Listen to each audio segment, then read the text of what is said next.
Hello दोस्तों, स्वागत है आपका इस बिल्कुल ही नए वीडियो में। आज के इस वीडियो में देखने वाले हैं पल्लवी मिश्रा मैम की आंसर कॉपी को।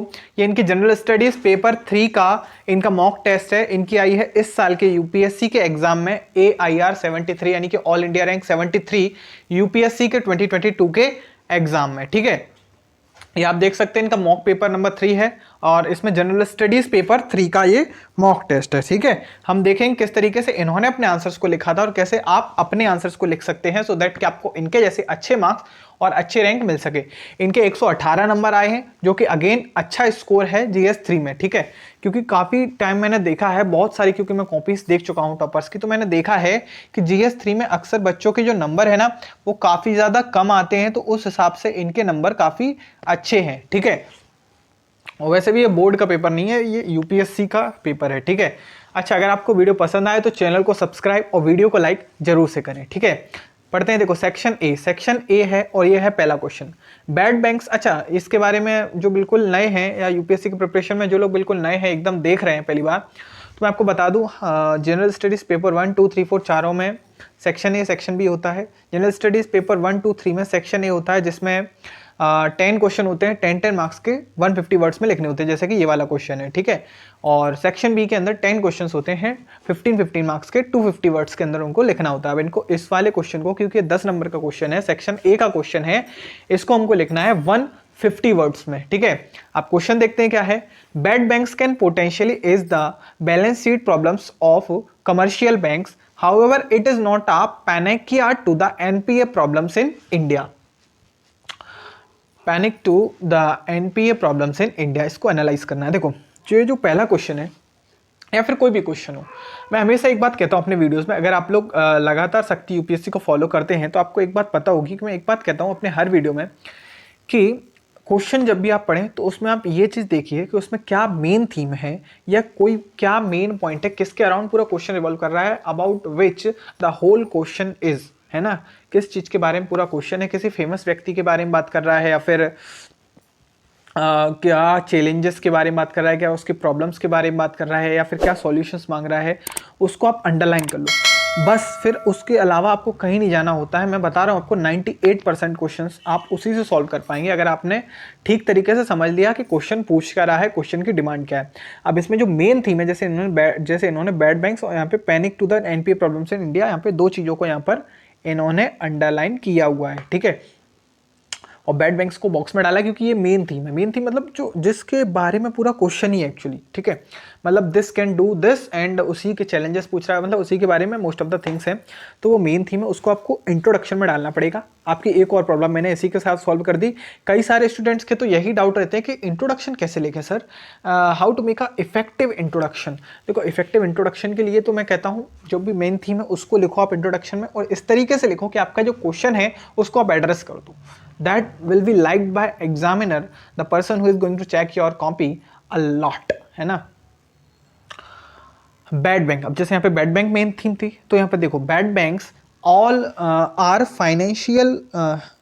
Financial asset reconstruction companies that rule once one levy the loans NPAs, है ना, non performing assets of financial institution from them.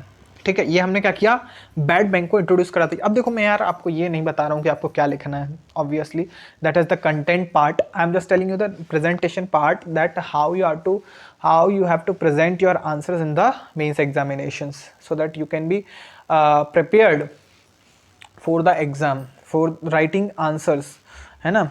आप देखते हैं, in the budget 2021 the government announce the creation of a load loans to resolve the NPA crisis in the country. Adequate information इन्होंने examiner ने भी इनको दिया, मुझे भी काफ़ी अच्छा लगा। ठीक है, अब रेलेवेंट पॉइंट्स यहाँ पर एग्जामिनर ने लिखा है, अगर आप पॉइंट्स को पढ़ें यहाँ पे, जैसे हमने हेडिंग क्या बनाई, functioning of a loan led loans allow the ease of NPA crisis. ये एक्चुअली मुझे समझ नहीं आ रहा क्या लिखा है इन्होंने थोड़ा सा, लेकिन ये जो हेडिंग बनाई है इन्होंने फंक्शनिंग से लेके NPA क्राइसिस तक, इसको अगर अपन एक बॉक्स में बंद करते हैं, जैसे यहाँ पे हमने ऊपर बैड बैंक्स को किया था बॉक्स में बंद, वैसे अगर हम इसको कर देते, that would have been a better option, है ना, rather than underline these sort of things, it would have been a better option है ना, तो आप उसको भी ऑप्ट कर सकते हैं और मैं कहूँगा आपको वही ऑप्ट करना चाहिए। जो भी आप हेडिंग बना रहे हो उसको आप बॉक्स के अंदर बंद कर दो, ठीक है। अब will reduce the number of NPS from the banks balance, ठीक है, सीट्स। अब इसमें दो यहाँ पे पॉइंट लिखे हैं, रिड्यूस प्रोविजनिंग रिक्वायरमेंट और ये एक और लिखा है, ठीक है। अब देखो आप एक चीज़ पे ध्यान दो, इसमें प्रेजेंटेशन अच्छा मुझे ठीक लगा है काफ़ी हद तक, बस ये हेडिंग का थोड़ा इशू है, इसको आप बॉक्स में बंद कर सकते थे। इस तरीके से अगर आप लिखते हैं that creates a better impression on the examiner, और रेलेवेंट पॉइंट ही उनको चाहिए रहते हैं डेफिनेटली, ठीक है। अभी हम देखेंगे इनके नंबर, मुझे लगता है अच्छे नंबर आए होंगे, 5 नंबर लगभग होंगे इनके, 5 नंबर होंगे शायद रेलेवेंट पॉइंट्स, ठीक है। अब देखते हैं reduction in restructuring, okay, you can add faster process of bad banks valuation bye experts. ये पॉइंट्स अच्छे हैं, लेकिन इसमें क्या है, इन्होंने एक सजेशन दिया। अच्छा मैं बताऊँ आपको, ऐसे थोड़ा इस टाइप के सजेशन पे हमको बहुत ज़्यादा ध्यान नहीं देना है, क्योंकि एग्जामिनर का जो पॉइंट ऑफ व्यू है उनका खुद का भी एक व्यू पॉइंट है, उसके अकॉर्डिंग उनका कुछ रिकमेंडेशन, आपको जनरल रिकमेंडेशन पर ध्यान देना है ना। जैसे कि वो कह रहे हैं कि अगर आपका इंट्रोडक्शन सही नहीं है, अगर वो ऐसा कह रहे हैं तो उन चीज़ों पे आप ध्यान से दे सकते हैं। ऐसा नहीं कि आपको ये ऐड कर देना चाहिए था, उन चीज़ों पे आपको बहुत ज़्यादा ध्यान देने की ज़रूरत नहीं है, ठीक है। यहाँ पे भी एडुकेट पॉइंट्स हैं, बस हमको यही चाहिए। अब यहाँ पे अगेन इन्होंने हेडिंग पे क्या किया है, बॉक्स को बंद नहीं किया है। यहाँ पे जैसे despite this bad bank is not a panic to NPA problems. कैसे, does not correct governance issues which caused this, ठीक है, does not solve the problem of subtle invoicing which contributed to NPS। 5 number, जैसा कि मैंने आपको बताया था 5 number इनको आए होंगे, उतने ही नंबर इनको आए हैं।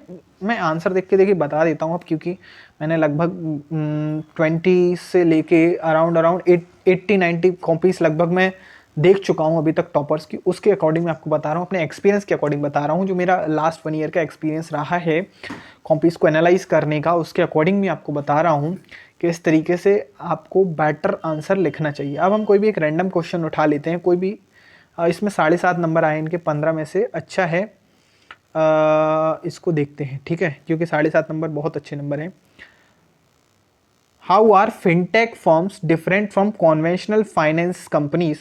Assess the challenges and opportunities for the fintech industry in India। अच्छा एक बात पे ध्यान देना, ये सेक्शन बी का क्वेश्चन है, क्योंकि मैंने आपको बताया था 10 क्वेश्चन सेक्शन है, 10 question section B, question number 12 है, मतलब सेक्शन बी का है, क्वेश्चन बी सेक्शन बी का है, सेकंड क्वेश्चन है, क्वेश्चन नंबर 12 है ना, और 15 मार्क्स का है इसको, यानी कि हमको 250 वर्ड्स में लिखना है।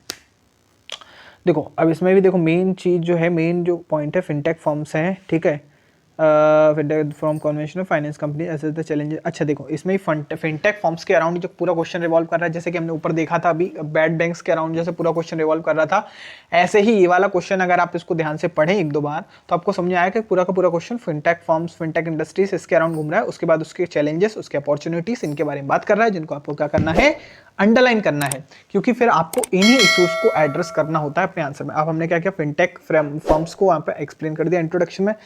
फिर फिनटेक फर्म्स और फाइनेंशियल कंपनीज में क्या डिफरेंस होता है ये हमने यहाँ पे बता दिया। जैसे not registered with the RBI, fintech firms जो हैं जो आरबीआई के साथ रजिस्टर्ड नहीं है, but they are, these financial companies are registered with the RBI, यानी कि रिजर्व बैंक ऑफ इंडिया। इस तरीके से यहाँ पे देखो, यहाँ पे भी इन्होंने लिखा है रेलेवेंट पॉइंट, मतलब पॉइंट ये काफ़ी अच्छे लिख रहे हैं, इसीलिए कहीं ना कहीं पल्लवी मैम के जो नंबर हैं जीएस 3 के अंदर वो काफ़ी अच्छे हैं, क्योंकि इन्होंने केवल रेलेवेंट पॉइंट सही लिखे हैं, ठीक है। List of regulatory one side ऐसे करके इन्होंने लिखा है, काफ़ी अच्छा लिखा है, 7.5 नंबर आए हैं और ये डिजर्व भी करती हैं, इनके आंसर्स काफ़ी ज़्यादा अच्छे हैं। अगर इसकी लिंक जो है आपको चाहिए हो तो मैं आपको डिस्क्रिप्शन बॉक्स में दे दूंगा। If you want to have that please do let me know in the comment box so that I can provide you the link. Okay, so मिलते हैं अगले वीडियो में, तब तक के लिए चैनल को सब्सक्राइब और वीडियो को लाइक जरूर से करिए।